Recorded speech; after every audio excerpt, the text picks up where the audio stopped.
Nous sommes donc en ligne, il est 11h20.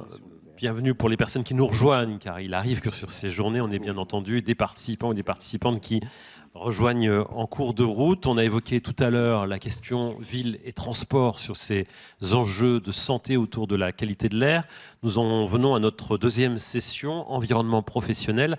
Mais vous allez voir que le lien est assez vite fait, puisque pour parler des professionnels, nous allons quand même parler un petit peu de transport, puisqu'il va s'agir des conducteurs de taxi pour une première présentation. Et puis autour de la table, nous avons également avec nous Rachel Nadif, nous avons également avec nous Pascal Andujar, Christophe Paris, et puis nous avons également une présentation de Laurent Martineau sur le projet David Hiller tout à l'heure. On commence avec les chauffeurs de taxi. Isabelle Momas, donc vous êtes professeure d'université à Paris-Cité, l'ex-Paris Descartes. On voit d'ailleurs que c'est une université qui fait de la publicité en ce moment dans le métro, donc qui fait sa promotion. Vous dirigez l'équipe ERA, évaluation des risques environnementaux pour la santé à l'INSERM.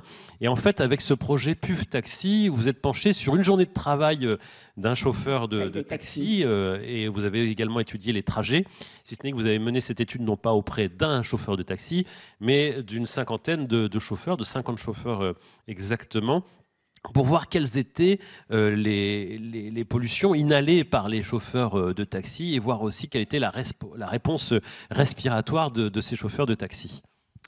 Très bien, merci. Donc, tout d'abord, je tiens à remercier l'ANSES et l'ADEME pour leur soutien au projet PUF Taxi et puis pour nous permettre d'exposer aujourd'hui nos résultats.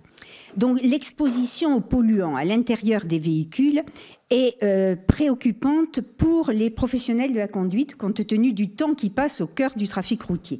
C'est pourquoi nous, en effet, comme vous l'avez souligné, nous nous sommes intéressés à cette exposition chez des chauffeurs de taxi et à son impact potentiel à court terme sur leur santé respiratoire, et en ciblant plus particulièrement deux polluants dont on a parlé déjà ce matin, non réglementés actuellement, mais préoccupants d'un point de vue sanitaire, les particules ultrafines que j'abrégerai en PUF et le carbone suie que j'abrégerai en BC.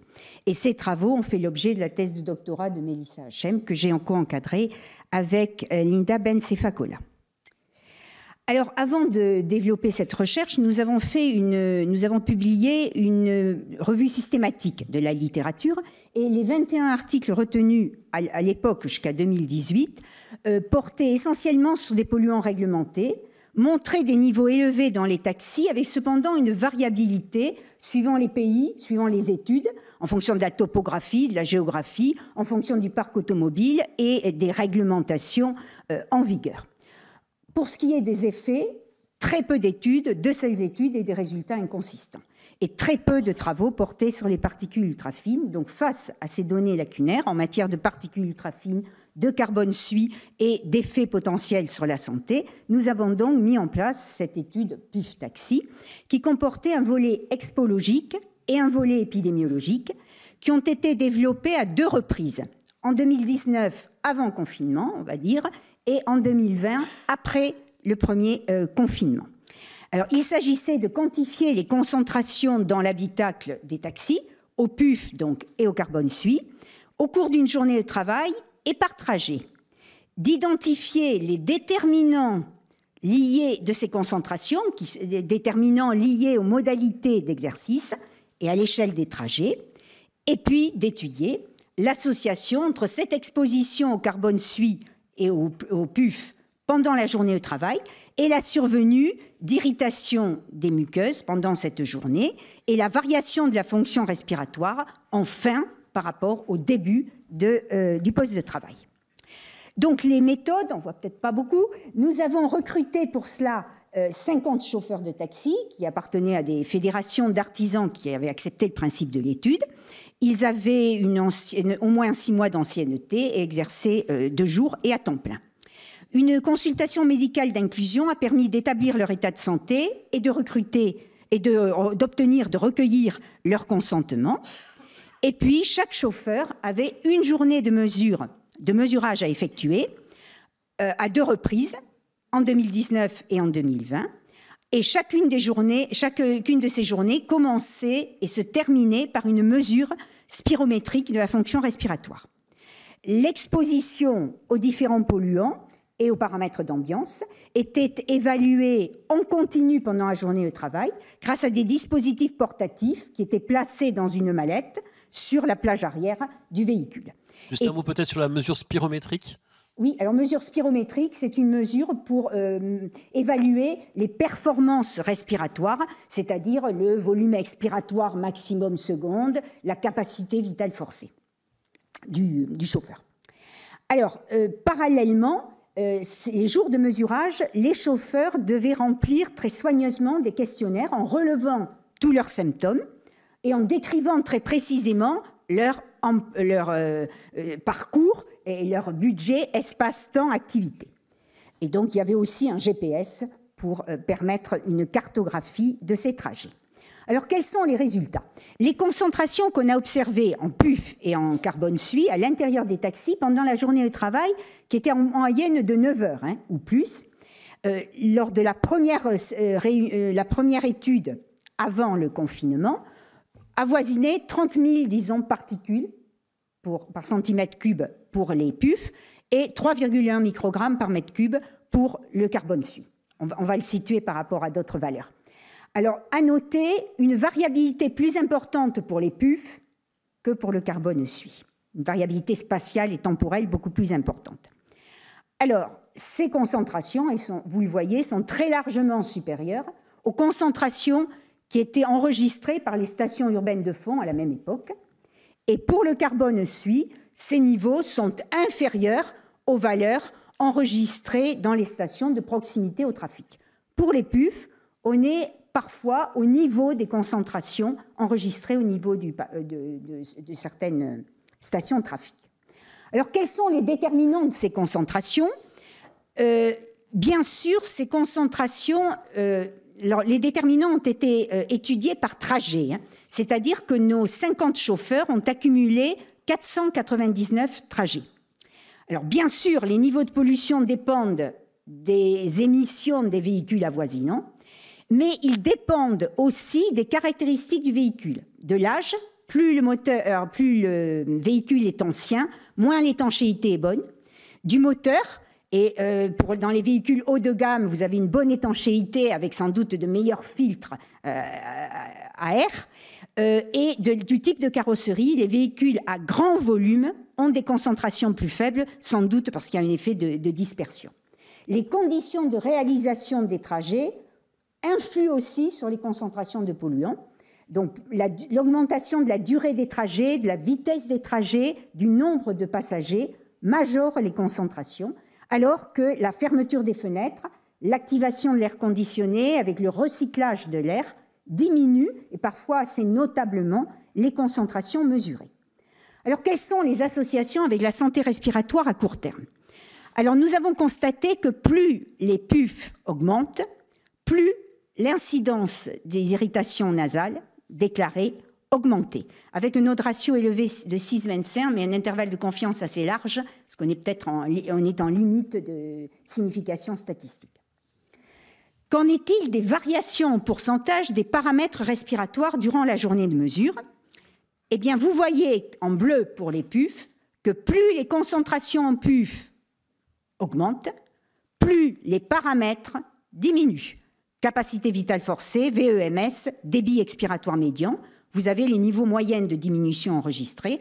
En revanche, pas d'association avec le carbone suie. Et ça, c'est cohérent avec la zone de déposition des particules ultrafines dans les alvéoles pulmonaires. Alors, bien sûr, on peut s'interroger sur la signification clinique de ces diminutions. Et selon l'American Thoracic Society et l'European Respiratory Society, on considère qu'une variation est significative au cours d'une journée si elle est supérieure ou égale à 5% pour le VEMS, la capacité vitale forcée, et 13% pour le débit expiratoire médian. Et vous voyez ici que finalement, en vert, entre 20 et 30% de nos chauffeurs de taxi étaient concernés par ces diminutions significatives. Donc il y a un continuum entre voie aérienne supérieure et voie aérienne inférieure, et on peut craindre qu'à terme, ces personnes développent des obstructions bronchiques. Alors qu'en est-il, j'ai presque terminé, des changements avant, après confinement? On a pu les mesurer chez 33 chauffeurs, vous avez leurs véhicules qui sont représentés ici, qui ont accepté la deuxième campagne de mesure, et on s'aperçoit que les concentrations à l'intérieur des habitacles ont significativement diminué après le confinement, de 32% pour les PUF et de 31% pour le carbone suie. Alors, à quoi est-ce relié? C'est relié à la diminution de l'intensité du trafic au moment où on a fait l'étude, aux modifications aussi des conditions de travail des chauffeurs, qui avaient enregistré une diminution du nombre, de la durée des trajets et du nombre de passagers, et puis à des modifications des conditions d'aération qui sont souvent dépendantes d'ailleurs des conditions de trafic, c'est-à-dire qu'en période post-confinement, les chauffeurs de taxi avaient beaucoup plus ouvert les fenêtres.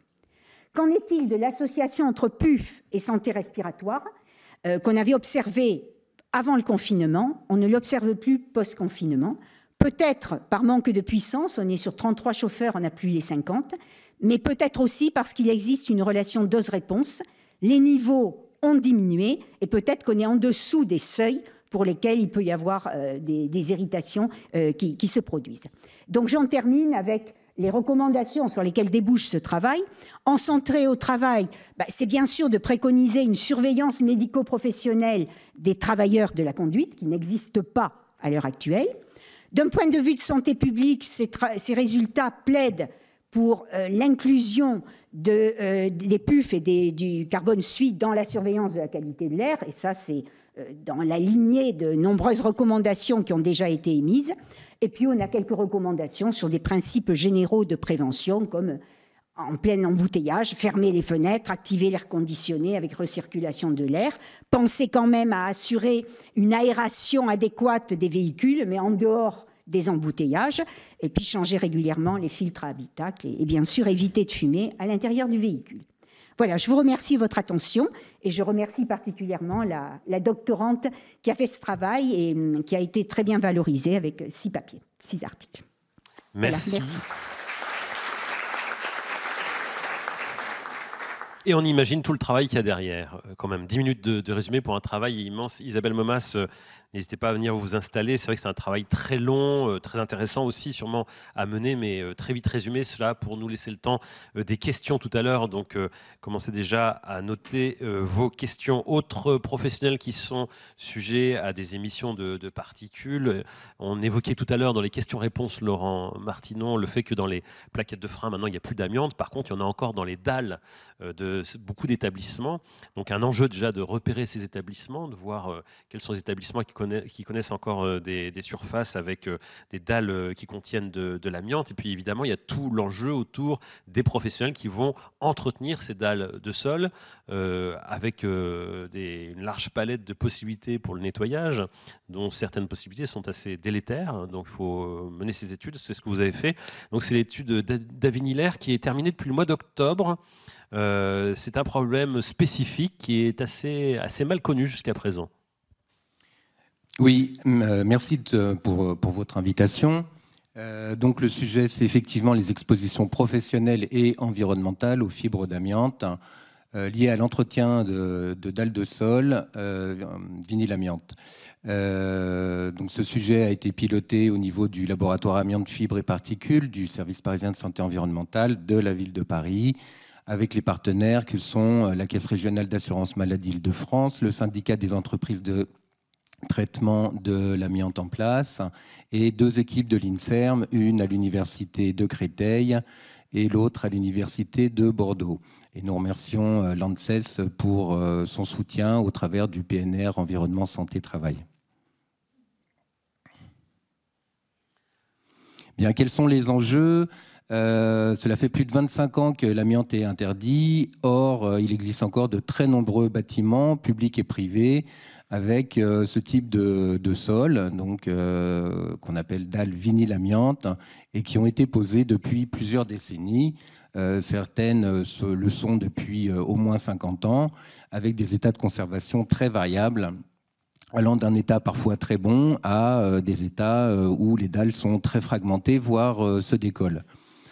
Ces sols sont bien souvent entretenus avec des monobrosses équipés de disques plus ou moins abrasifs suivant les modes opératoires de lavage, lustrage ou décapage. Et ces modes opératoires peuvent générer des émissions de fibres d'amiante. Les fibres d'amiante réglementées sont celles qui font plus de 5 microns de longueur. Ici, on va les appeler FRG, mais également énormément de fibres courtes, inférieures à 5 microns, qui, elles, ne sont pas réglementées. Ces expositions professionnelles ou environnementales sont très mal documentées. Dans Skoll Amiante, qui recense les expositions professionnelles aux différents processus sur des matériaux amiantés, l'indice de confiance est très faible. Je vous invite à aller regarder ce site, Skoll Amiante.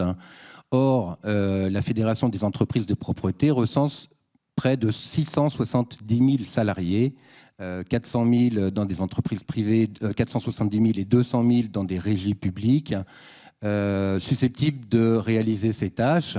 Or, ces tâches répondent à la classification sous-section 4 du Code du travail, les gestes exposant à l'amiante. C'est un enjeu de prévention très important parce que ce risque amiante aujourd'hui est encore peu ou pas considéré par les donneurs d'ordre, voire par les opérateurs eux-mêmes qui bien souvent ne savent pas qu'ils agissent sur des sols amiantés. Je rappelle que l'amiante est la deuxième cause de maladie professionnelle et la première par la mortalité. Il y a eu donc 2 étapes. Vous avez déjà travaillé sur la mesure et ensuite donc l'évaluation des populations concernées, essayer de remonter un peu les personnes qui avaient travaillé sur ces dalles. C'est ça. Donc on s'est d'abord attaché à mesurer, à la suite de 2 premières études qui avaient été financées par la Direction générale de la santé, donc on appelle DGS1, DGS2, ces études. On est allé mesurer sur opérateur et dans l'air ambiant à la fois les processus courants, ce qu'on appelle la méthode spray, le lustrage ou le décapage au mouillé, également un mode alternatif, l'autolaveuse, qui est de plus en plus utilisé à la place de ses précédents modes opératoires, et un processus du passé, un principe proscrit, qui est le décapage à sec. Ces opérations, hormis l'autolaveuse, ont été menées avec l'appui du CIRTA, donc avec des entreprises certifiées dans le désamiantage, pour pouvoir opérer dans des conditions sécurisées, avec des zones confinées puis décontaminées par la suite, puisqu'on s'attendait pour le décapage à sec d'être en niveau d'empoussièrement de niveau 2, c'est-à-dire supérieur à 100 fibres par litre. La valeur limite d'exposition professionnelle aujourd'hui est de 10 fibres par litre sur 8 heures. Et dans l'air ambiant, le Code de la santé publique fixe le seuil à 5 fibres par litre, on y reviendra. Donc on a mesuré ces fibres longues et courtes en microscopie électronique à transmission analytique en essayant de trouver une corrélation entre ces 2 populations de fibres, puis d'en déduire des mesures de prévention adaptées. Le deuxième volet était un volet santé-travail mené par les 2 équipes de l'INSERM. Il s'agissait dans une zone géographique donnée d'essayer de faire l'inventaire des bâtiments ayant des dalles vinyle-amiante et de constituer une cohorte d'agents de nettoyage exposés pour proposer un protocole de surveillance médicale spécifique. Donc ici, sur ce tableau, j'ai essayé de résumer l'ensemble des données d'Avinilaire. Sur la colonne de gauche, vous voyez les différents processus qu'on a suivis. Colonne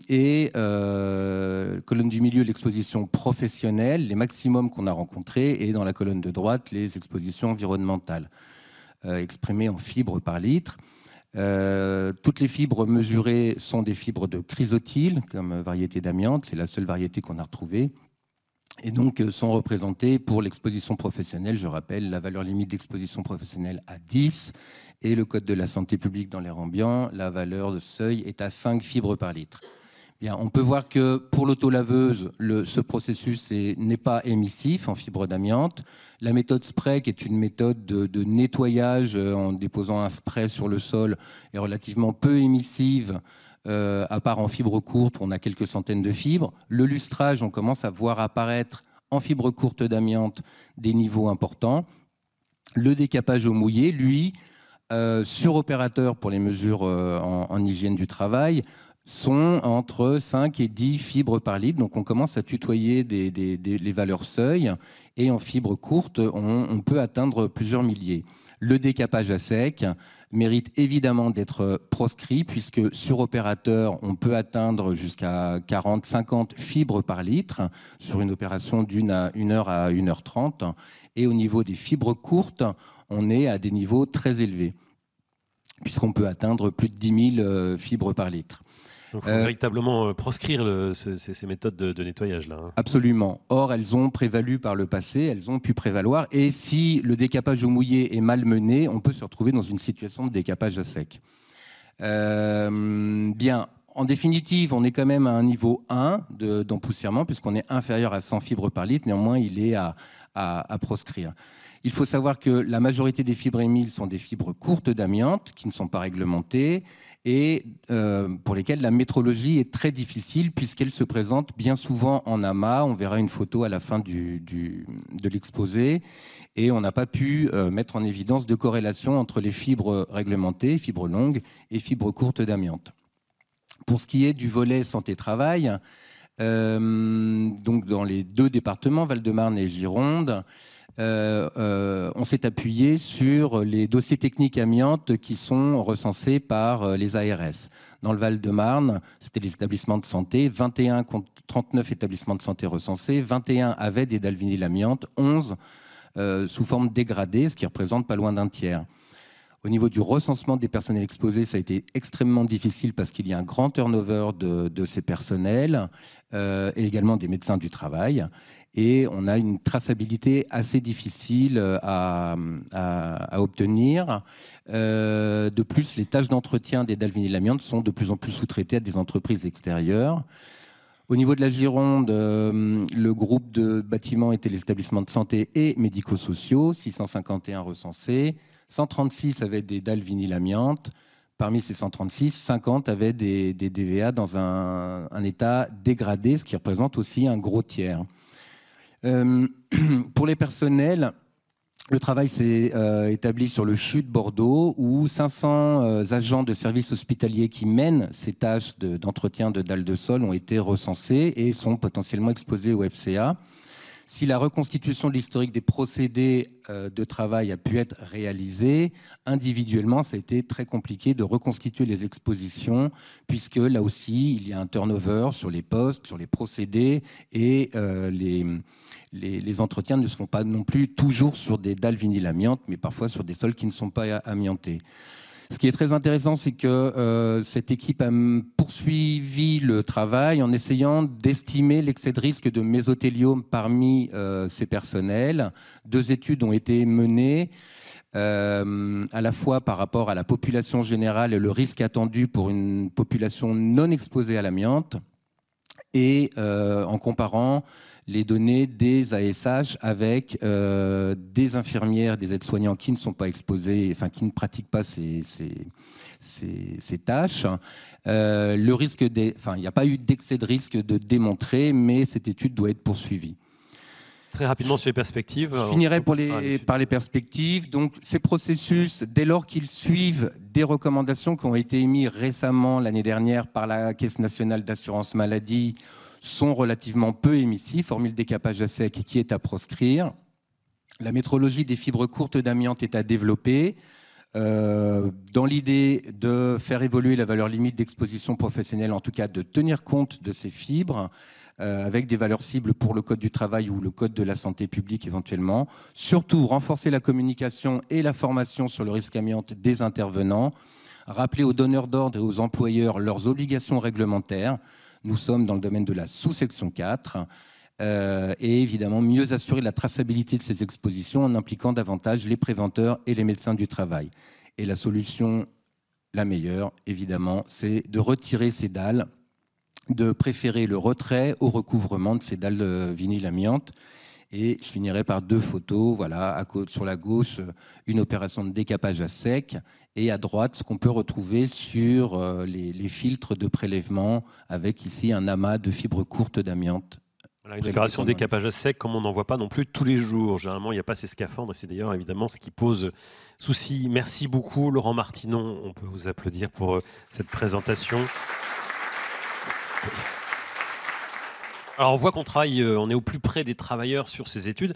Ça va être également le cas de votre étude, docteur Pascal Andujar, un sujet que moi personnellement j'ai jamais vu aborder, qui s'attache au travail du BTP, quand on va mélanger des mortiers, quand on va poncer des carrelages par exemple pour de la rénovation dans les maisons. Vous êtes intéressé à l'impact des silices cristallines. Ça a été évoqué d'ailleurs en introduction, on en a un petit peu parlé, sur les poumons, et voir à quel point ça inflamme les poumons, quelles sont les réponses au niveau des poumons. C'est un projet assez original. C'est vrai qu'on n'avait pas eu ce genre d'études jusqu'à présent dans les journées qualité de l'air. Merci beaucoup pour l'introduction. Donc effectivement, on a voulu, par ce projet qui a été financé par l'ANSES, que je remercie, en 2018, revoir avec les yeux des années 2020 cette histoire entre silice et poumons qui était connue depuis très longtemps, avec notamment les mineurs et la silicose. Et on s'est intéressé en particulier à l'impact des particules de silice. Et on verra qu'il y a deux types, la silice cristalline que vous connaissez, qui est le quartz, par exemple le sable, et la silice amorphe, qui est naturelle ou maintenant désormais manufacturée, dans deux gammes de taille, la taille micrométrique, qui était la silice cristalline usuelle, naturelle, utilisée dans le bâtiment, et une nouvelle forme de silice nanoparticulaire, sous forme de silice amorphe, manufacturée volontairement. Et on s'est focalisé sur des travailleurs du bâtiment. Alors, comme je vous le disais, en fait, au XXe siècle, on était vraiment sur des matériaux non nanostructurés, de taille micrométrique, avec d'un côté à gauche la silice cristalline, donc le quartz, avec des pathologies bien connues, la silicose, notamment des mineurs, les bronchopnéopathies chroniques obstructives, donc les BPCO, qui sont très fortement liés au tabagisme, mais qui comptent 15% en fraction de risque attribuable de facteurs professionnels, dont des poussières, des fumées, des vapeurs, des gaz, et la silice en fait partie. Et puis, de façon, là aussi, au cours du XXe siècle, l'apparition d'un lien avec un certain nombre de pathologies auto-immunes, polyarthrite rhumatoïde, sclérodermie systémique, lupus. Et je vous invite à lire le rapport ANSES Silice de 2019, qui est extrêmement bien fourni et détaillé sur ces aspects. Et puis du côté des animaux, on savait qu'on avait des fibroses, des inflammations pulmonaires, mais à des doses absolument massives. On atteignait des doses par rapport aux valeurs usuelles que rencontre le travailleur, parfois dans des conditions un peu excessives, mais jusqu'à 10 000 fois la dose usuelle. On exposait ces animaux, évidemment, on avait des pathologies absolument cataclysmiques, et une seule dose suffisait pour développer ces maladies, mais elles étaient complètement irréalistes. De l'autre côté, on avait la silice amorphe avec les terres de diatomée qui sont naturelles et qui étaient considérées comme inertes du fait de leur structure amorphe. Et puis, au cours des années 2000-2023, on a eu des pics épidémiques de silicose aiguë, notamment lors de la taille de pierre reconstituée. Vous avez certainement entendu il y a quelques années ces épidémies, notamment dans le sud de l'Europe ou en Israël ou en Australie. Et puis, la silice a été progressivement classée par le CIRC, puis par l'Union européenne, comme agent cancérogène certain. Et de l'autre côté, on a eu l'avènement, pour les silices amorphes, de silice amorphes de synthèse à l'échelle nanoparticulaire, et on rentre dans le monde des nanomatériaux, avec des risques émergents, avec tout de même une petite différence qui commence à poindre, et on en reparlera tout à l'heure, sur une différence selon leur process de fabrication, entre le process thermique versus le process humide, où le process thermique est plus toxique qu'en fait la fabrication par mode humide. Et ceci serait lié à la désorganisation de surface, de la chimie de surface, notamment en composition de silanol. Et donc on renverse ce paradigme structure amorphe versus cristalline qui définissait la toxicité, maintenant avec plus un regard sur la surface et la chimie de surface de ces deux composés. Ça a fait l'objet d'ailleurs d'une revue de la littérature qu'on a publiée avec la doctorante qui a fait ce travail. Alors l'hypothèse ici, c'est d'exposer à des doses répétées, réalistes, à des nanoparticules de silice, représentatives des niveaux d'exposition rencontrés dans le bâtiment, et impliquer et voir si ces doses dites réalistes sont impliquées dans la réponse inflammatoire et le remodelage pulmonaire. Alors on s'est attaché à faire 3 volets avec une vision très large, très transversale en partant du terrain. Et mon collègue de droite, Laurent Martinon, y a participé, d'avoir un volet de métrologie sur le terrain, sur des chantiers, pour essayer de voir quelles étaient ces différentes formes de silice et de répondre également au PST3 sur l'amélioration des connaissances métrologiques dans ce domaine. Et puis 2 volets, un volet rétrospectif sur des poumons humains pour voir les effets pulmonaires sur des poumons non malades, étiquetés non malades, de la silice cristalline à l'échelle micrométrique, et puis ces 4 formes de silice, nano, micro, cristalline et amorphe, chez la souris à des doses répétées et réalistes, mais ce sont 4 lots de particules que nous avons néosynthétisées de façon volontaire avec un laboratoire de chimie. Alors, rapidement, parce qu'il a fallu choisir dans un temps assez contraint pour vous présenter ces résultats, la question principale a été de déterminer s'il existait des nanoparticules de silice cristalline, ce qui était complètement occulté jusqu'à ce travail-là. Et effectivement, on a pu mettre en évidence une fraction relativement faible, certes, mais l'existence authentique de nanoparticules de silice cristalline. Et on le voit ici en haut de la diapositive, lors de travaux de ponçage de murs en béton à sec, on a caractérisé en microscope électronique la taille des particules, le fait que ça soit du silicium qui les composait, en rouge ici, et puis par diffraction, on voit que c'est de la silice cristalline à cette échelle-là. Et un élément intéressant, c'est que quand on passe à un travail à l'humide, eh bien, ces nanoparticules de silice perdent leur caractère de diffraction et sont des structures amorphes. Il y aurait peut-être une amorphisation de surface de ces particules. L'autre élément a consisté en fait à regarder de façon rétrospective chez l'homme, voir s'il y avait des effets à l'échelle microscopique sur la périphérie des bronchioles et des vaisseaux pulmonaires. Et effectivement, quand on regarde parmi des cas de travailleurs exposés dans le bâtiment versus des témoins non exposés appareillés sur l'âge de tabagisme et l'amiante, on voit très nettement dans les 2 petits graphiques de gauche qu'il y a un excès significatif de fibrose péribronchiolaire et de fibrose périvasculaire. De même, on voit qu'il y a plus de particules minérales réfringentes, donc c'est la structure cristalline, sans pouvoir dire assurément que c'est de la silice, mais très probablement, plus chez les travailleurs exposés à la silice que les contrôles, c'était relativement attendu, que ça soit en péribronchiolaire, en périvasculaire. Et également, au niveau des macrophages, qui sont des cellules qui phagocytent, au niveau des alvéoles, des particules notamment ou des bactéries, eh bien, on a des macrophages qui sont chargés en particules minérales réfringentes.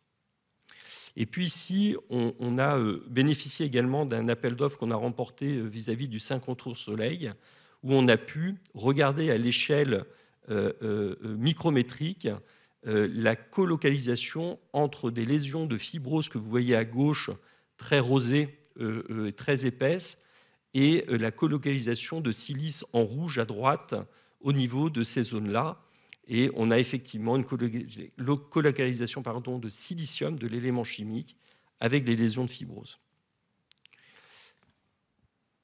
L'autre aspect, ça a consisté à exposer donc des animaux, des souris, jusqu'à 6 mois à ces 4 lots de particules qu'on a définis à 2 doses différentes, représentatives de 0,5 à 5 mg m3, donc 2 lots, 0,5 et 5 mg m3, sur 40 heures de travail, jusqu'à des expositions chroniques jusqu'à 6 mois pour voir quels étaient les effets. Et ces particules ont été, comme je le disais, néosynthétisées par un laboratoire de chimie, le laboratoire de chimie condensée à Paris, à Sorbonne Université. Et ce qu'on voit, c'est qu'effectivement, on a du côté des nanoparticules de silice qui sont en vert, notées NP pour les nanoparticules, mais micro-P pour les silices cristallines, une augmentation des neutrophiles dans le liquide de lavage broncho-alvéolaire et également d'une cytokine qui est chémoattractante, qui attire les polynucléaires neutrophiles vers les alvéoles. Donc c'est assez concordant comme résultat à 6 mois. Par contre, pour la partie silice amorphe micro et nanométrique, on n'avait pas ces excès de risque. Et ceci, voilà, parce qu'elles ont été fabriquées à l'humide et qu'on sait qu'en fait, la chimie de surface est moins perturbée. Ça a été le même cas pour les macrophages. Et là aussi, on a eu une cytokine synthétisée par les macrophages qui est également très augmentée, notamment pour les fortes doses à 50, que ce soit en micro et en nano.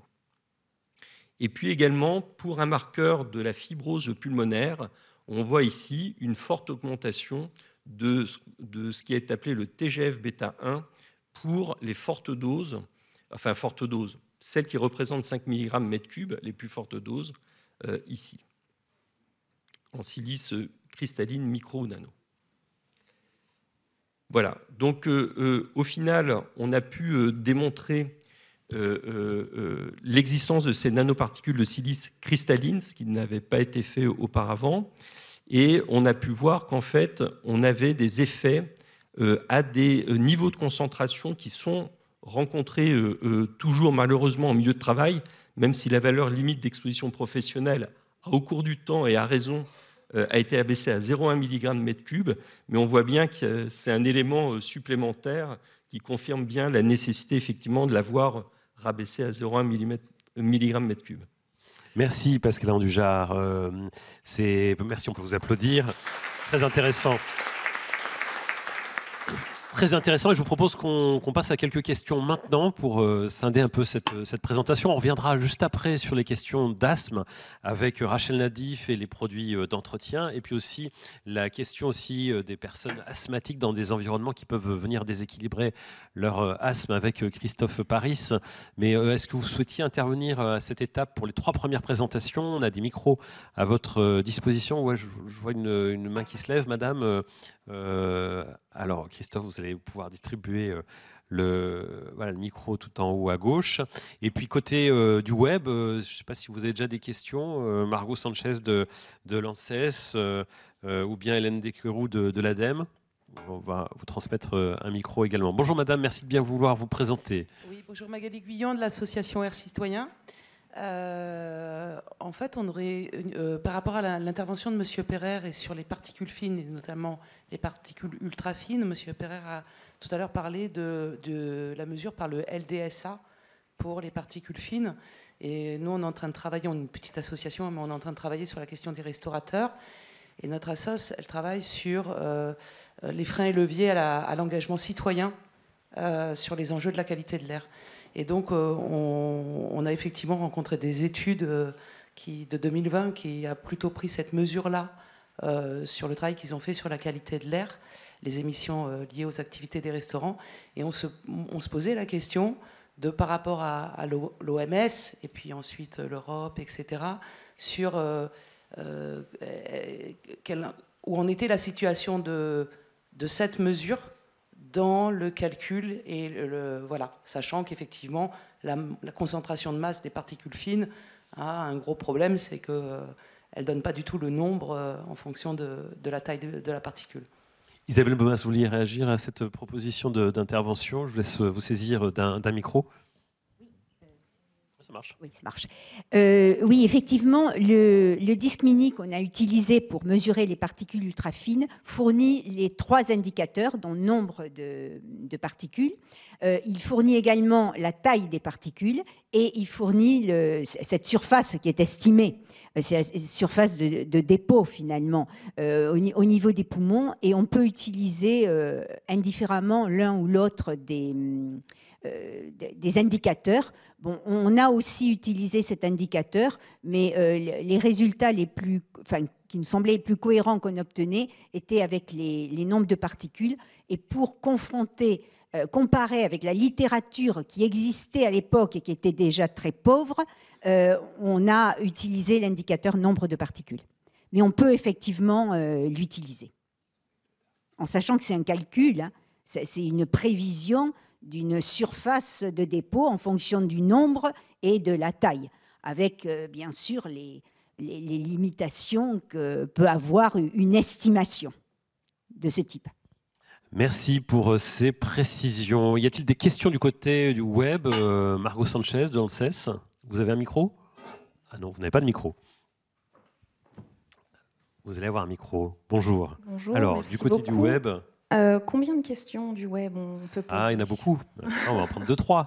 2-3. Une première question pour Isabelle Momas. Est-ce qu'il y a certaines pratiques individuelles du type utilisation de désodorisants ou utilisation de parfums à l'intérieur de l'habitacle qui ont pu être pris en compte, soit en tant que déterminant des concentrations, soit dans les analyses d'association avec les indicateurs de santé? Non, là, l'utilisation de déodorants, par exemple, n'a pas été prise en compte. Par contre, les fréquences de nettoyage, de passage de l'aspirateur, par exemple, ont été prises en compte et on s'est aperçu après confinement que les chauffeurs de taxi utilisaient beaucoup plus les aspirateurs. Autre question. Une autre question, il va falloir faire un choix. Une question pour Laurent Martineau. Comment est-ce qu'on reconnaît les DVA, d'alvéole d'amiante?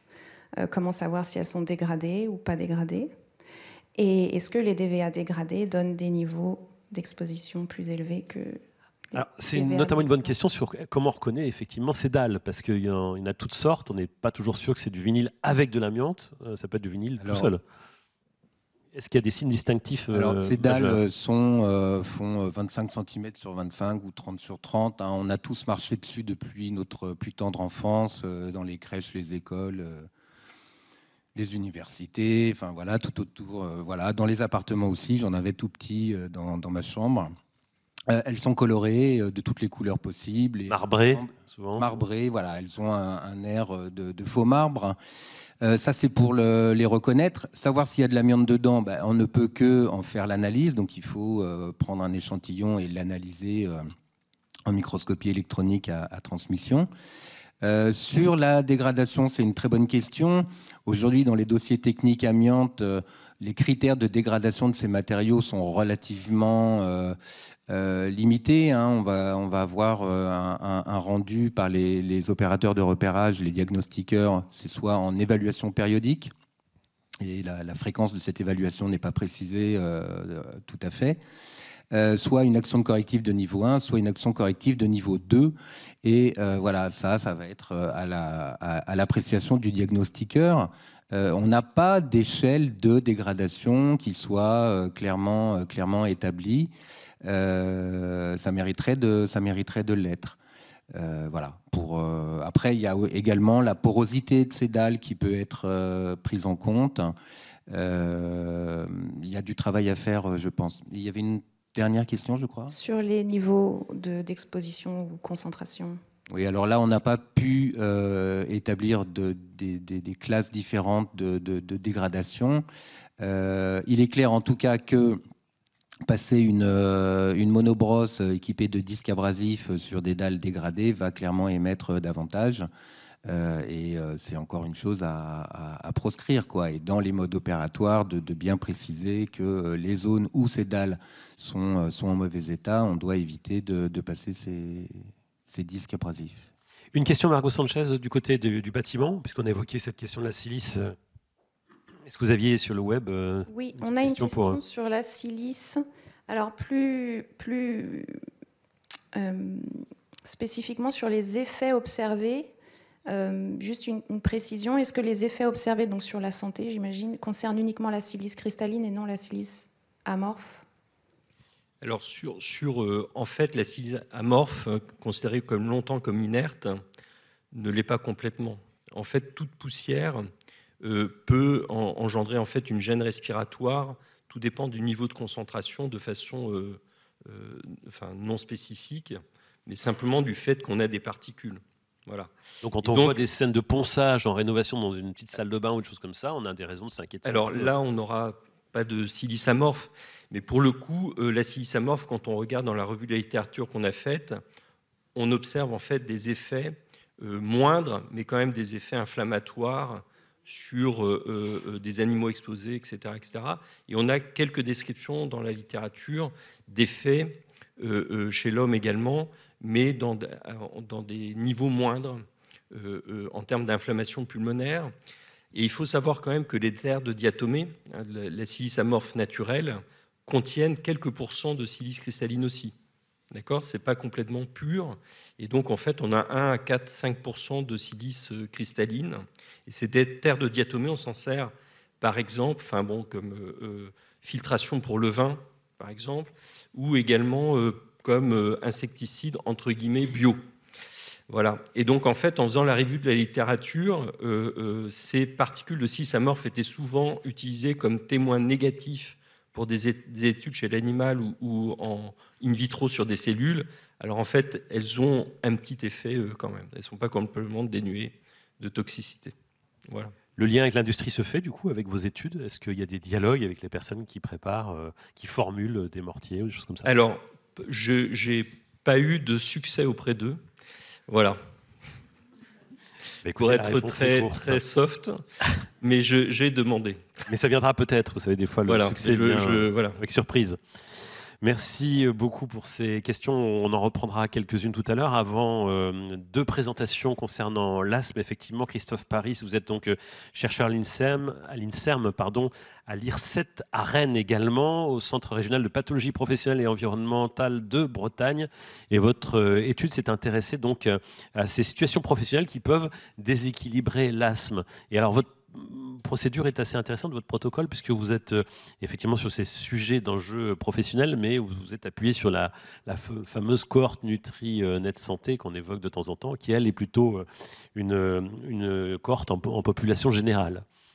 Oui, merci pour cette introduction. Effectivement, c'est un travail que j'ai mené avec l'équipe de Serge Erkberg, qui est bien connue pour son étude Nutri-Net Santé, et puis l'équipe de Rachel et Nicole Lemoyle, qui est aussi dans la salle et qui parlera cet après-midi, de l'INSERM. Alors, très rapidement, l'asthme est une maladie que vous connaissez, c'est une maladie malheureusement commune. Les dernières estimations sont de l'ordre de 6% chez l'adulte, donc ça représente quelques millions de personnes. Et un des critères importants dans l'asthme, c'est ce qu'on appelle le contrôle et la sévérité. Donc, le contrôle et la sévérité sont estimés par la présence de symptômes cliniques, la limitation dans les activités quotidiennes et, à terme, malheureusement, l'altération de la fonction respiratoire. Et également aussi, dans la définition de cette sévérité et de ces contrôles, la prise de traitements qui peuvent être assez légers, simplement par inhalation, voire plus dangereux, en tout cas plus lourds, à partir notamment des corticoïdes oraux. Ces symptômes ont des conséquences multiples sur la vie des asthmatiques, notamment la qualité de vie, donc la prise de ces médicaments que je viens d'évoquer, les corticoïdes oraux, et puis, dans les formes les plus graves, le recours aux urgences, éventuellement l'hospitalisation, et malheureusement aussi la mortalité. Donc ces notions de sévérité et de contrôle de l'asthme sont importantes à connaître. Il faut savoir qu'un des marqueurs de ce contrôle aussi, ou de la sévérité, c'est la notion de ce qu'on appelle des exacerbations. Donc c'est des aggravations de ces asthmes qui entraînent justement soit des modifications de traitement, soit des hospitalisations en urgence. Alors, à côté de cet asthme courant qu'on connaît, dont je viens de décrire quelques éléments, est apparue la notion d'asthme aggravé par le travail. L'asthme aggravé par le travail, la définition a été acquise en 2011 par la Société américaine de pneumologie, et qui est définie comme suit, c'est-à-dire un asthme préexistant donc à l'activité professionnelle, parfois contemporain, c'est-à-dire apparaissant pendant l'activité professionnelle, mais qui n'est pas créé par cette activité professionnelle au proprement parler, mais qui possède une rythmicité professionnelle, c'est-à-dire que vous êtes moins bien quand vous travaillez ou quand vous avez travaillé. Elle nécessite, dans la définition, la présence d'exposition professionnelle à l'origine de cette aggravation, évidemment. Et puis, on estime qu'il faut exclure le diagnostic d'asthme professionnel, parce qu'on ne parle pas de l'asthme du boulanger ou de l'asthme de la coiffeuse, parce que ça, ce sont des asthmes créés par les molécules auxquelles sont exposés ces professionnels, et ce n'est pas un asthme aggravé. Alors, la notion de prévalence d'asthme aggravé, ça représente à peu près 1/5 des asthmatiques, donc c'est une estimation dans la littérature épidémiologique, avec des variations assez importantes qui peuvent aller de 15 à 50%. Donc finalement, cette aggravation est assez fréquente, ou serait assez fréquente chez les asthmes de l'adulte. Et dans ce projet d'EPASMA, L'idée était d'essayer de caractériser la prévalence de l'asthme aggravé en France d'une part, et puis aussi de voir quelles étaient les conséquences en termes de contrôle, de sévérité et d'exacerbation entre les différents types d'asthme, donc l'asthme professionnel, l'asthme courant et puis l'asthme aggravé par le travail. Très bien. Alors, vous avez mené cette étude, je le disais aussi, en vous posant, en allant directement même poser les questions aux intéressés. Oui, alors, comme je l'ai dit, comme vous l'avez dit et je l'ai redit en introduction, on s'est appuyé sur la cohorte du Trinet Santé, donc je vous ai mis la photo du web, du portail, pardon, sur le web de cette enquête, hein, qui actuellement regroupe plus de 174 000 personnes qui suivent et qui répondent à ces enquêtes, et donc avec les 3 équipes INSERM que j'ai citées tout à l'heure. Et qui aussi, cette étude, évidemment, a été financée par l'ANSES dans le cadre du programme dont on a parlé ce matin, et là, en l'occurrence, il s'agissait du programme 2017. Les volontaires de Nutrinet Santé ont participé donc à cette étude en répondant à un questionnaire standardisé qu'on a mis au point notamment avec l'équipe de Nicole Lemoyle, qui comportait des éléments sur les expositions professionnelles, des éléments évidemment cliniques, sur les traitements, sur la présence d'exacerbation et sur la présence d'hospitalisation, donc pour nous permettre de caractériser donc les indicateurs qu'on voulait mettre en avant, contrôle, sévérité, exacerbation et qualité de vie, et tout ça avec des échelles standardisées qu'on utilise dans la littérature classiquement. Le recueil a eu lieu entre fin 2018 et 2019, donc sur la base du volontariat via le portail de Nutrinet Santé. On a ensuite entamé une démarche qui est toujours un peu ingrate et un peu longue, qui est le data management, le codage, le recodage de ces données pour avoir quelques résultats, et notamment donc définir dans cette étude épidémiologique, purement épidémiologique, hein, on n'a pas vu évidemment les gens, les 3 types d'asthme qui nous intéressent, donc ce qu'on a appelé les asthmes sans relation avec le travail, qui est donc défini par la présence d'un asthme actif dans les 12 derniers mois et qui ne présente pas de rythme professionnel. L'asthme professionnel proprement dit, qui est un asthme actif, qui présente une rythmicité professionnelle dont l'âge de début est postérieur à l'activité professionnelle. Et puis l'asthme aggravé par le travail, qui est un asthme actif, toujours dans les 12 derniers mois, hein, qui présente une rythmicité professionnelle, mais dont le début est inférieur à l'activité professionnelle. On n'a pas pu tenir en compte ce que j'ai appelé tout à l'heure les asthmes contemporains, qui seraient les asthmes apparus pendant le travail. Alors, quelques résultats très rapidement de cette étude. Donc on a eu un peu plus de 29 000 réponses à notre questionnaire. On en a retenu plus de 16 000 qui étaient en activité professionnelle. Et un des premiers éléments qu'on a, c'est la prévalence des sujets avec un asthme actif dans cette cohorte, qui est de l'ordre de 6%, qui est donc totalement cohérent avec les chiffres épidémiologiques de l'asthme en population générale ici en France. Et un élément important, on a 30% de ces asthmatiques qui rentrent dans notre définition d'asthme aggravé, donc une prévalence qui est importante, qui est de l'ordre pratiquement 2 fois de celle de l'asthme professionnel, et donc quelque chose qui n'est pas négligeable en tout cas, et qui est effectivement là aussi cohérent avec la littérature. On a donc regardé après 3 indicateurs de santé, hein, le contrôle de l'asthme. On a montré dans cette étude que les patients asthmatiques qui avaient un asthme professionnel, selon notre définition, avaient malheureusement plus de risques d'être partiellement contrôlés, avec un risque multiplié par 2, ou faiblement contrôlés, mais avec un risque multiplié par 4, alors que les asthmes aggravés par le travail avaient, eux, un risque d'être faiblement contrôlés, multiplié par 3 environ, et ce en comparaison donc avec les asthmes sans relation avec le travail. Concernant la sévérité, seuls les asthmes professionnels avaient un asthme sévère avec un risque multiplié par 3. On n'a pas vu de modification significative pour les asthmes aggravés par le travail, bien qu'il y ait quand même une tendance à l'augmentation de la sévérité de l'asthme, même si elle n'est pas significative.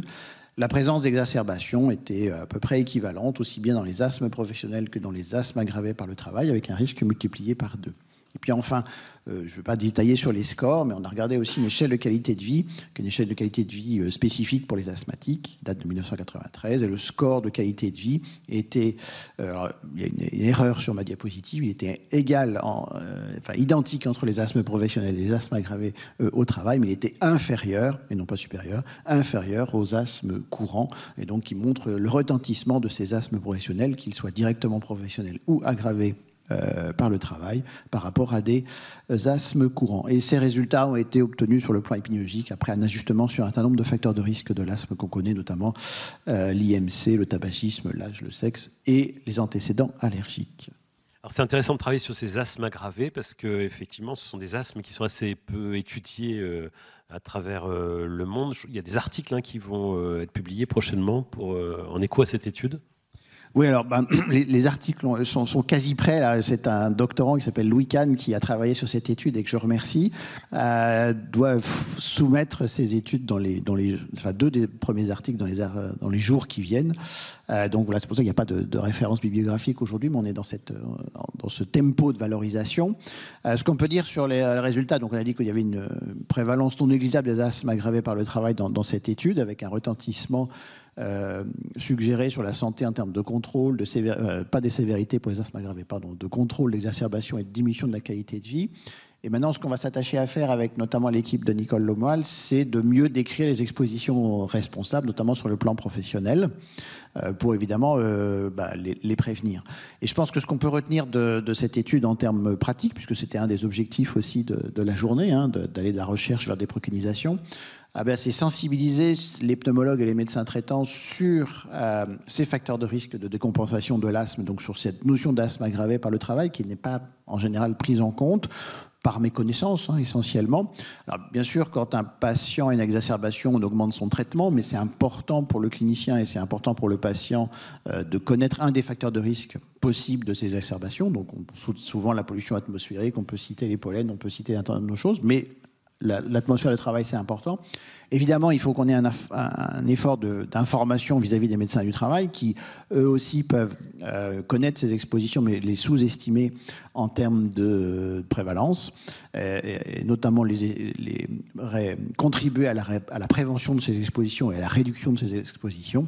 Et puis, plus largement, informer les employeurs, les salariés ou les patients asthmatiques de l'existence de ces facteurs professionnels sur la possible histoire naturelle de leur asthme, notamment sous forme d'aggravation.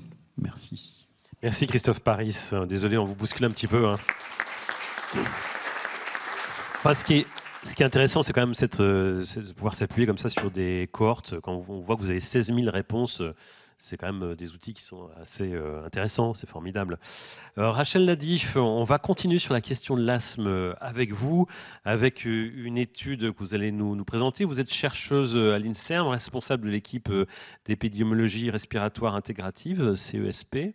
L'étude s'appelle donc Probiogène et vous êtes intéressé alors déjà à l'asthme, il va falloir définir un petit peu parce qu'il y a plusieurs types d'asthme. On parle de l'asthme, mais ça recouvre énormément de situations différentes. Et puis jusqu'à aller voir les sous-jacents biologiques, notamment génétiques. Oui, merci beaucoup. Donc, bonjour à toutes et à tous. Donc, je vous remercie pour votre introduction et puis aussi pour l'ANSES qui a financé ce projet. Donc, effectivement, je vais vous présenter les principaux résultats du projet Probiogène pour exposition professionnelle aux produits de nettoyage, marqueurs biologiques et gènes dans l'asthme. Donc, nous avons piloté ce projet en collaboration avec des chercheurs de l'équipe des impacts de l'environnement chimique sur la santé humaine à Lille, des chercheurs de l'équipe d'épidémiologie génétique de l'unité INSERM 1124 à Paris et des chercheurs de l'équipe d'épidémiologie environnementale et de santé respiratoire à l'unité 1209 de l'INSERM à Grenoble. Alors effectivement, comme vous venez de le dire, il n'y a pas un asthme, mais des asthmes. Donc l'asthme, c'est une maladie chronique, inflammatoire, qui touche environ 270 millions de personnes dans le monde. Puis comme Christophe l'a montré tout à l'heure, 7%, ça peut monter même un peu plus la prévalence, jusqu'à 10%, suivant la définition en France. Et donc, cette hétérogénéité de l'asthme, elle peut refléter ce qu'on appelle la présence d'endotypes, c'est-à-dire des sous-types d'asthme, qui sont caractérisés par des propriétés biologiques, fonctionnelles, sous-jacentes. Et donc, dans l'étude EGEA, qui est l'étude épidémiologique des facteurs génétiques et environnementaux de l'asthme, chez environ 1000, enfin pas environ, un peu plus de 1000 adultes, on a identifié par des méthodes de classification les endotypes respiratoires en se basant sur 28 caractéristiques cliniques, biologiques et fonctionnelles de ces participants. Il y avait 402 asthmatiques, dont 666 non asthmatiques. Chez les 666 non asthmatiques, on a mis en évidence 2 endotypes, 2 groupes de participants qui étaient les premiers non asthmatiques bien sûr et non aucun symptôme, et les seconds étaient non asthmatiques mais avec quelques symptômes. Et là, ce que je vais vous présenter aujourd'hui, c'est chez les asthmatiques. On a identifié 3 clusters, donc 3 groupes. Le premier groupe de participants caractérisé par un asthme à l'âge adulte, une mauvaise fonction pulmonaire, la prise de traitement, des symptômes respiratoires, un asthme actif, et puis caractérisé par 2 marqueurs biologiques, un nombre élevé de neutrophiles, qui est une des 2 cellules clés avec les éosinophiles, cellules clés de l'inflammatoire de l'asthme, et puis des concentrations élevées en FLOP. Alors les FLOP, c'est les produits d'oxydation fluorescents, c'est un marqueur de dommage final stable de la voie du stress oxydant. Donc là, dans l'asthme, vous avez la voie biologique du stress oxydant qui est importante, la voie de l'inflammation. Et puis dans le deuxième endotype, qui était caractérisé par des participants qui avaient de la rhinite et une concentration faible en immunoglobuline E, vous avez là la 3e voie importante, la voie de l'allergie. Puis on avait un 3e groupe qui était caractérisé par de l'asthme de l'enfance, une sensibilisation allergique et une concentration élevée en immunoglobuline E. Donc là, on a répondu au premier objectif du projet, qui était d'améliorer ou de mieux comprendre l'hétérogénéité de l'asthme. Ça, c'est déjà un point extrêmement important pour pouvoir aller plus loin. Et une fois qu'on est sur cette meilleure compréhension de l'hétérogénéité de l'asthme, il y a une seconde partie qui est vraiment de s'intéresser à l'asthme professionnel. Et vous allez en venir aussi à la question des produits d'entretien, puisque votre objet, c'était ça aussi, c'est de voir quel est l'impact finalement des produits d'entretien sur l'asthme. Tout à fait, effectivement. Donc, l'asthme professionnel, c'est un très bon modèle pour comprendre l'asthme plus généralement. Et dans le cadre de ce projet, on s'est intéressé aux produits de nettoyage et de désinfection. Donc, parmi les agents qui composent ces produits, vous en avez certains qui sont sensibilisants, mais la plus grande partie sont irritants. Et donc, on a appliqué dans cette population la matrice OAS-GEM, emploi-exposition, qui attribue une probabilité d'exposition en fonction du métier. Et cette matrice, elle recouvre 30 agents, et il y en avait 19 dans cette matrice qui étaient connus ou suspectés d'avoir un mécanisme irritant. Et dans la population, on a identifié 29% d'exposés. Et il y avait 3 niveaux, donc une probabilité d'être pas exposé, probabilité d'être moyennement exposé. Et vous voyez ici, il y a 8% avec une probabilité élevée d'exposition. Et ce qu'on a montré dans le projet, c'est que l'exposition élevée aux produits de nettoyage et de désinfection était associée de manière significative avec le cluster 1, le premier, de manière significative, et absolument aucune association, ni avec le 2e cluster, ni avec le 3e. D'où la difficulté de généraliser. Il faut étudier au cas par cas. Ensuite, donc vous allez effectivement vous intéresser aux sous-jacents. Je ne sais pas si on en vient déjà dans votre démonstration à cet aspect-là, mais il y a effectivement les aspects gènes. Tout à fait. Donc quand on ne dispose pas de marqueurs biologiques, on peut étudier les gènes pour essayer de mieux comprendre par quel mécanisme les produits de nettoyage et de désinfection pourraient affecter la santé respiratoire. Et donc, comme je vous ai dit tout à l'heure, dans l'asthme, vous avez la voie oxydante, la voie de l'allergie et la voie de l'inflammation. Eh bien, les produits de nettoyage et de désinfection sont suspectés d'agir aussi par un mécanisme oxydant. Donc, on a sélectionné 5000 variants génétiques parmi 422 gènes impliqués dans la réponse au stress oxydant, et on a étudié les associations de ces gènes avec le cluster EA1. Et ce qu'on a montré, c'est qu'on a identifié le gène PID1, si ça avait bien marché. C'est quand même l'intérêt, c'est que vous prenez 422 gènes, vous auriez pu ne pas avoir de gènes qui s'isolent plus que d'autres. Là, vous avez un peu de chance. Oui, dire ça comme ça, voilà, il en faut un peu. Donc le gène PID1, qui est sous son nom phosphotyrosine interaction domain containing 1, qui est un gène qui avait été montré précédemment pour être associé à une mauvaise fonction ventilatoire. Donc c'est intéressant puisque c'est une des caractéristiques du cluster 1, et qui a aussi été montré dans un GWAS précédent pour être associé à la bronchopneumopathie chronique obstructive, qui est une autre maladie respiratoire dans laquelle le stress oxydant joue aussi un rôle. Et alors nous avons aussi regardé les interactions gènes-environnement et nous avons montré que l'association de PID1 avec le cluster 1 était différente en fonction de l'exposition professionnelle aux produits de nettoyage et de désinfection. Très bien, donc voilà un résultat. Ça se termine là l'étude ? Vous allez, quelles sont les perspectives ? Alors non, on va continuer. Donc ce travail, il a déjà donné lieu à 7 publications, dont certaines font partie d'un travail de thèse. Et l'aventure va continuer puisque durant la pandémie, malheureusement, on n'a pas pu mettre au point. Donc l'équipe de Lille qui travaille avec nous a été arrêtée dans la mise au point de marqueurs de dosage, cette fois-ci de la voie nitrosante. Donc on va continuer à doser la tyrosine et la 3-nitrotyrosine et on va essayer d'identifier encore d'autres endotypes. Tout ça en un seul visuel. Merci Rachel Nadif, c'était parfait, mais on peut vous applaudir. Dernière présentation de cette matinée. Vous l'avez vu, l'après-midi, on ira sur les environnements intérieurs et on évoquera les recherches participatives. Mais avant d'évoquer l'après-midi, c'est le temps de nos échanges. On a 5 minutes pour quelques questions-réponses. Je commence avec vous, Margot Sanchez. Est-ce que vous avez des échos intéressants de l'Internet parmi les personnes à distance? Quelles sont les questions? Toujours. C'est bon. Pour Christophe Paris, une question. Est-ce qu'il existe la possibilité d'une réparation médico-légale de l'asthme causé par le travail et de l'asthme aggravé par le travail? Alors, la réponse est oui pour les asthmes professionnels, dans le cadre des tableaux de maladies professionnelles, notamment le tableau du 66 du régime général, sachant qu'il est toujours possible de déclarer un asthme avec une nouvelle molécule qui serait mise en avant par rapport à cet asthme professionnel. Par contre, pour les asthmes aggravés par le travail, la réponse est non. Il n'y a pas de prise en compte médico-légale par la sécurité sociale. Ou par la Rachel Nadif. Oui, et si je peux, je pense que tu ne me contrediras pas, Christophe, les résultats de Probiogène, s'ils étaient confortés par d'autres études, peut-être qu'ils pourraient aider à la reconnaissance et à la meilleure prise en charge de l'asthme professionnel, cette fois-ci induit par les irritants.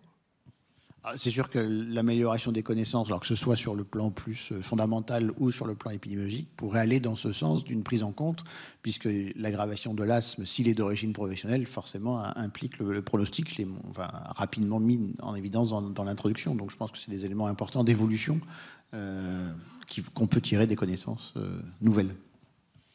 Voilà, donc la modération des questions internes, je le disais, c'est Hélène Desquerou et Margot Sanchez. D'autres questions? On va peut-être en prendre aussi dans la salle. Est-ce que quelqu'un souhaitait poser des questions ici dans la salle? Bah oui, juste à côté. Bonjour.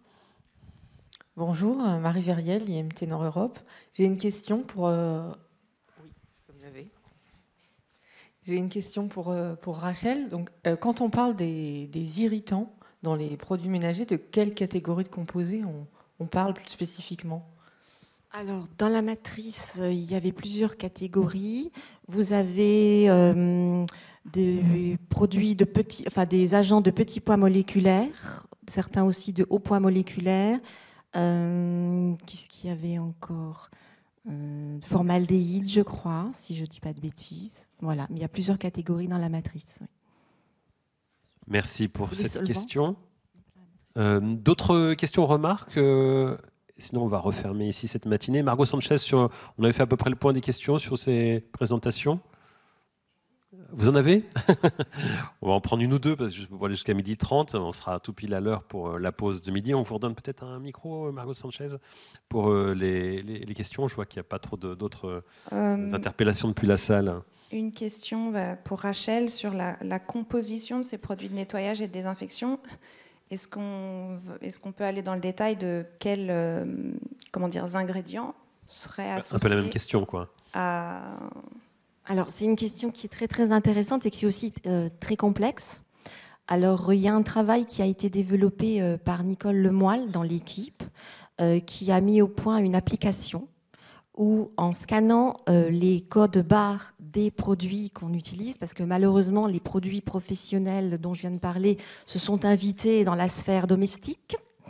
Donc, il y a des études qu'elle mène, Nicole. Elle a mis au point une application qui, en codant le code barre, permet d'avoir une liste d'agents qui sont dedans, et elle met ça en lien avec d'autres bases connues qui répertorient les produits. On va en parler un petit peu d'ailleurs tout à l'heure avec Oui. Nicole Lemoyle, voilà, cet après-midi. Ce sera un des Je ne spoil pas tout. Ce qui nous fait un bon teasing d'ailleurs. Une dernière question Internet et puis on refermera ici cette session. Si vous voulez. On a une question aussi en salle. Allez-y. Mais allez-y, Margot Sanchez, le temps que Micro Voyage. Oui, une question qui vient d'arriver sur les fameux produits de nettoyage verts à l'eau ozonée. Est-ce qu'on connaît des potentiels effets de ces produits sur la santé respiratoire ? Alors dans l'équipe, il y a une étudiante qui fait sa thèse donc avec Nicole Lemoyle et Oriane Dumas, qui sont toutes les deux dans la salle ici, et qui a publié un article où elle comparait l'utilisation de certains produits, dont des lingettes et autres produits, dans l'équipe Constance. Et il y a un article qui a été publié et qui a montré des effets un peu différents en fonction des produits qui étaient utilisés sur la santé, en l'occurrence c'est l'asthme. Donc voilà, si vous tapez Nicole Lemoyle dans PubMed et Dumas, vous trouverez l'article. Merci beaucoup pour cette réponse. Dernière question en salle et puis on fermera la session. Bonjour monsieur. Oui, bonjour, Hugo Daniels, Green Affaires, mais c'était la même question sur les produits éco-labellisés. Voilà, donc c'est fait. Et ben c'est très bien, comme ça il est 12h31, on peut applaudir tout le monde et aller faire une petite pause pour le déjeuner.